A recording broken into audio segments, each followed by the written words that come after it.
Mick Dizzle Gaming spookily coming at ya. I hope you're doing well today. Thank you so much for stopping by. Well, hold on to your Halloweeners. We have a great update this week in Red Dead Online, and we still have the Halloween Pass number 2 to come on Thursday. In this video, we're going to talk about the new All Hallows Call to Arms missions that we received today. We're going to talk about how to access them, how much they pay, tips and tricks for each, and we're going to rank them from my favorite to my least favorite. Let me know your favorite one in the comments below. If at any point in this video you enjoyed it, hit that like button.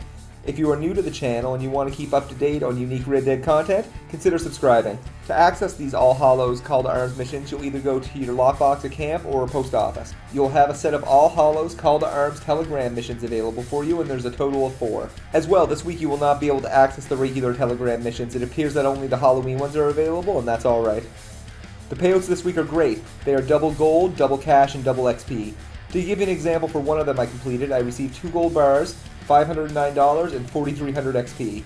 Not bad for a total of 38 minutes. So we've got our telegrams, we know how much they pay. Let's talk about the minor differences between this and the regular Call to Arms mode. It's still 10 waves, we're going to have some familiar faces like the Buckethead, except that he's on fire.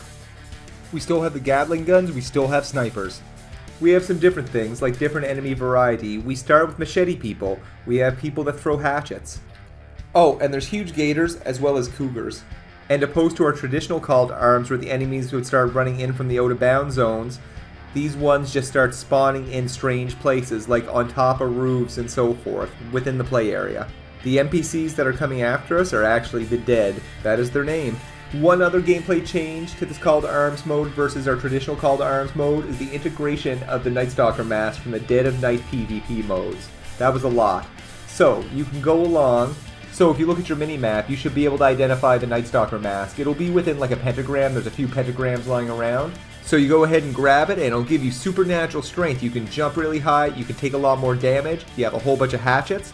This is actually strategically helpful in the later waves, because you can go through and just start hacking and slashing apart a whole bunch of NPCs, as well as start taking on the Bucketheads without being quite as worried about them blowing you away. So I think this covers the gameplay changes for this Call to Arms mode.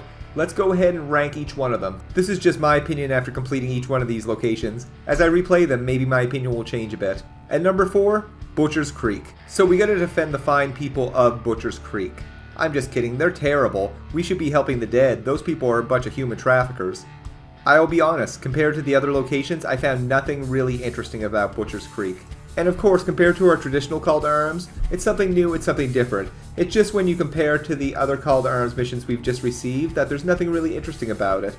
Just a lot of running and gunning when fighting the new enemies. It's a reasonably sized play area, it's not huge, it's not small. There are horses available, that's helpful for the first few waves, but overall playing Butcher's Creek just made me feel pretty meh. And at number 3, Bolger Glade, the old Civil War battlefield. I enjoyed this one way more than Butcher's Creek because frankly I just like the location a lot more. It's an old Civil War battlefield with all the old cannons and stuff. It's pretty cool. One tip for this one is enemies will spawn on tops of forts and ruins, so you want to get them pretty quick before they start sniping you off. Like Butcher's Creek, it's not a great place to have a horse in those later waves. In those first few waves, it's great to have a horse to get around quickly, but you're not going to need it in the later waves. You're going to have piles of enemies coming towards you. Number 2, Armadillo. Armadillo is just naturally a great place to have these type of battles. Armadillo is pretty great because there's a lot of different areas for cover. You can run inside the saloon and start running and gunning people. My favorite part about this mission though is the ghost train, as you can see here. It's pretty cool. You can get hit by it though, so be careful. The Armadillo one definitely brings back some Undead Nightmare vibes. And number 1 after my first playthrough is Shady Bell. If you played story mode, you're probably very familiar with Shady Bell, as well as online through the Gene Bo Finley legendary bounty. The biggest tip for Shady Bell, especially in the later waves, is to ensure that you get all those people off the roof that spawn in right on top of it, because they will take you out pretty quickly.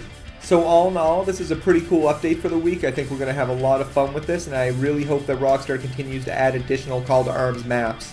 If you made it this far, thanks so much for watching. Let me know in the comments below if you agree or disagree with these rankings and what are your favorites. Well, overall, it's been a pretty good update this week so far. I'm looking forward to getting the Halloween Pass number 2 on Thursday and seeing where we go from there. Thanks so much for watching and you have a spooky day.